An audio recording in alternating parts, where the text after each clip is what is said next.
날이 차가울수록 뇌졸중에 대한 걱정을 합니다. 근데 정말 계절과 연관이 있는 걸까요? 고려대 구로병원 신경과 김치경 교수 모셨습니다. 안녕하세요. 네, 안녕하세요. 네, 교수님, 이렇게 날이 추울수록 뇌졸중 위험이 높아지는 건 맞는 얘기인가요? 이게 날이 추우냐, 날이 더우냐 이런 것에 대해서 궁금해하시는 분들이 굉장히 많습니다. 예. 실제로 저도 이제 현장에서 느끼는 거는 갑자기 추워지면 뇌혈관 질환 환자분들이 응급실에 오시는 것을 확실히 느끼거든요.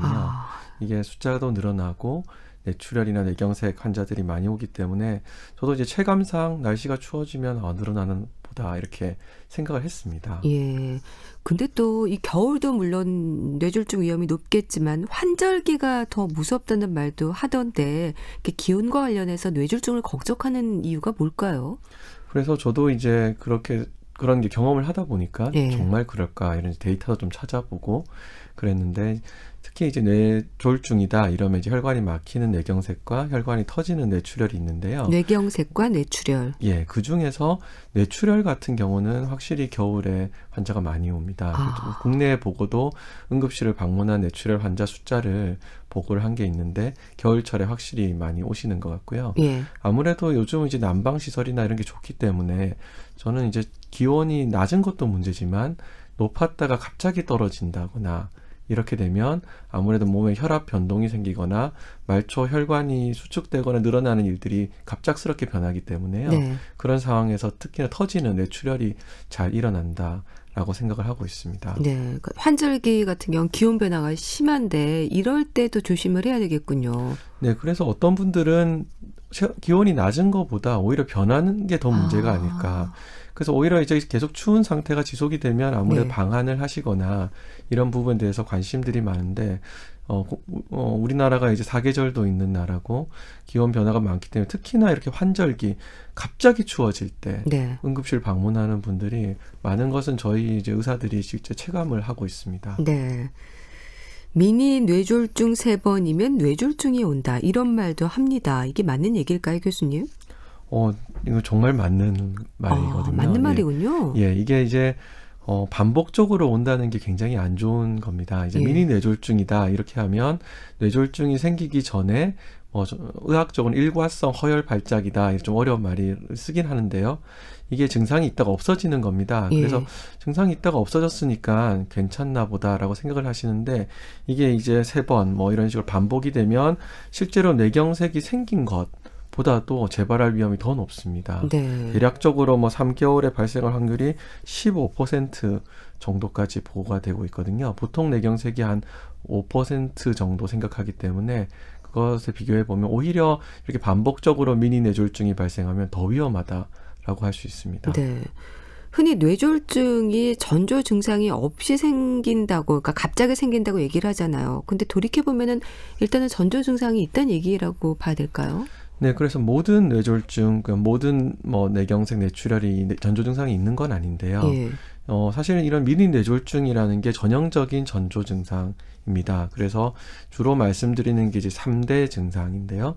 3대 증상이 이제 얼굴마비, 팔다리마비, 언어장애 이렇게 3대 증세로 말씀을 드립니다. 네. 그래서 이런 3대 증상은 워낙 조심을 하셔야 되는데요. 그 외에 이제 걱정을 많이 하시는 게 사실 두통, 어지럼증인데 사실은 두통, 어지럼증도 중요한 전조 증상이긴 하지만 예. 대부분의 두통, 어지럼증은 뇌혈관 질환과 상관없는 경우가 더 많고요. 그중에 좀 특별한 두통, 어지럼증도 중요한 전조 증상이라 할 수 있습니다. 네. 그래서 사람들이 또 뇌 건강에 관심이 많습니다. 근데 멍 때리다, 그러니까 아무 생각 없이 가만히 있는 걸 말하잖아요. 이런 멍 때리기가 뇌 건강에 도움을 준다 이런 말을 하는데 이런 게 도움이 될까요? 그래서 이제 멍 때린다 이렇게 하시면 뇌를 좀 쉬어진다고 생각하는 것 같아요.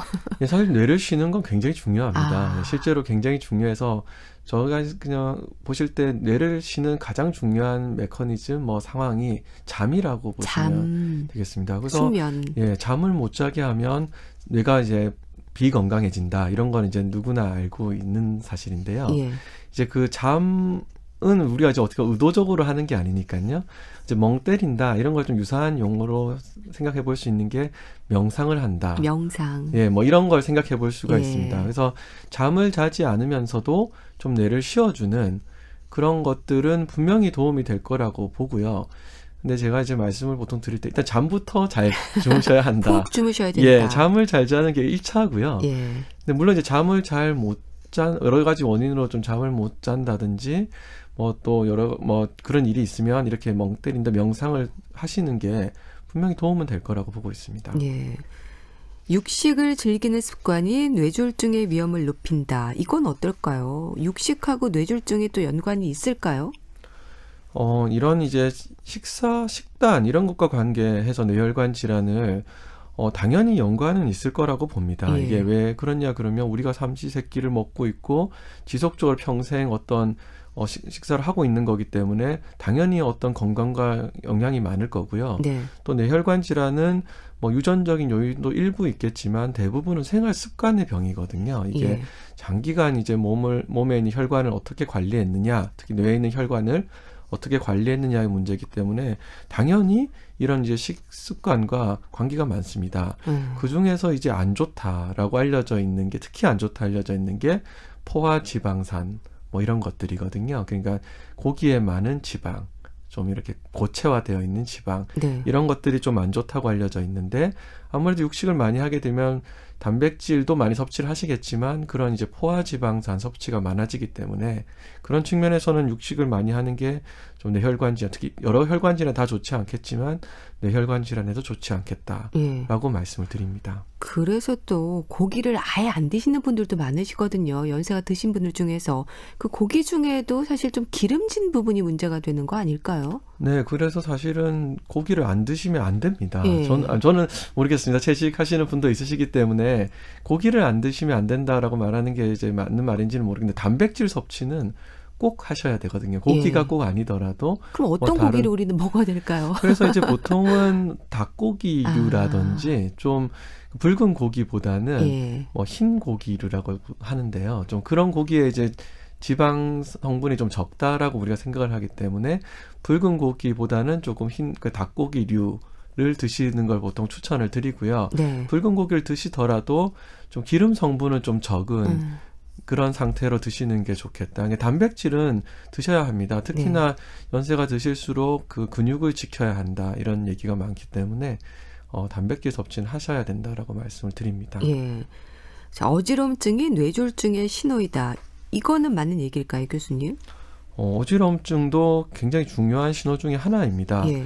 그렇지만 이게 어지럼증이 굉장히 흔한 증상이거든요. 이게 드문 증상이 아니고 또 원인이 참 다양하잖아요. 네, 그리고 실제로 어지럼증이다고 표현하는 것도 다양합니다. 예. 이게 뭐 빙빙 도는 걸 어지럼증이다 하시는 분도 있고요. 이게 갑자기 휙 쓰러질 것 같다는 걸 어지럼증이다 하시는 분도 있고, 예. 뭐 몸이 비틀거리는 걸 심지어 어떤 분들은 이제 구역질 나는 거를 어지럼증이다 표현하시는 분도 있어서 이게 좀 사실 표현이 다양한데 예. 저희 의사 입장에서는 그냥 표현하시는 대로 받아들여야 되는 거거든요. 어지럽다 하면 일단 어지러운 거다. 주관적인 증상이니까요. 네. 근데 그 중에서 뭐가 위험한 거냐 이런 걸 판단하는 게 좀 중요하겠습니다. 예. 그러면은 뇌졸중의 위험을 알리는 어지럼증의 특징이 있다면 어떤 게 있을까요? 그래서 이제 어지럼증과 함께 일단은 좀 구역질, 구토 같은 게 동반되는 구역질, 게 구토. 예, 보통은 이제 동반이 되어야지 실제로 우리가 이제 어떤 평형 기능이라고 해서요. 몸의 네. 균형을 잡는 기능이 손상이 와서 어지럽게 되면 보통은 이제 구역질, 구토 같은 게 생기거든요. 그래서 그런 증상이 동반이 되면서 또 한 가지는 어지러움 대비 너무 못 걷는다. 네. 균형 장애가 너무 심하다. 어지럽긴 한데 걸어봤더니 잘 걸어진다라든지 이러면 조금 그래도 위험성이 덜한데 어지러운 거 대비 걸어봤더니 너무 잘 못 걷겠다. 휘청휘청거린다. 예. 앉아 있는데도 자꾸 몸이 한쪽으로 균형 잡는 게 힘들 경우. 네, 기울어진다. 이러면 그런 경우는 좀 조심을 해야 되고요. 예. 그것 이외에도 사실 오히려 반복적으로 어지러움이 굉장히 오랫동안 있었으면 오히려 걱정이 좀 덜하고요. 한 번도 없던 어지럼증이 갑자기. 갑자기 발생했다. 라거나 저희가 이제 아까도 말씀드렸지만 미니 뇌졸중이라 그래서 어지럼증도 있다가 없어지는 경우가 있거든요. 네. 근데 그게 이제 수초라든지 오히려 수시간 이상 지속되는 것보다 수분 단위가 위험하다고 말씀을 드립니다. 몇 분 단위. 그래서 좀 몇 분 단위로 어지럼증이 있었다 이러면 또 조심을 해야 되겠습니다. 네. 그럼 어눌하다. 그러니까 한쪽으로 감각 이상이 느껴진다는 말도 하잖아요. 이럴 경우에는 뇌경색이나 뇌종양을 의심할 수 있다는 말을 하는데 이게 맞는 얘기인가요?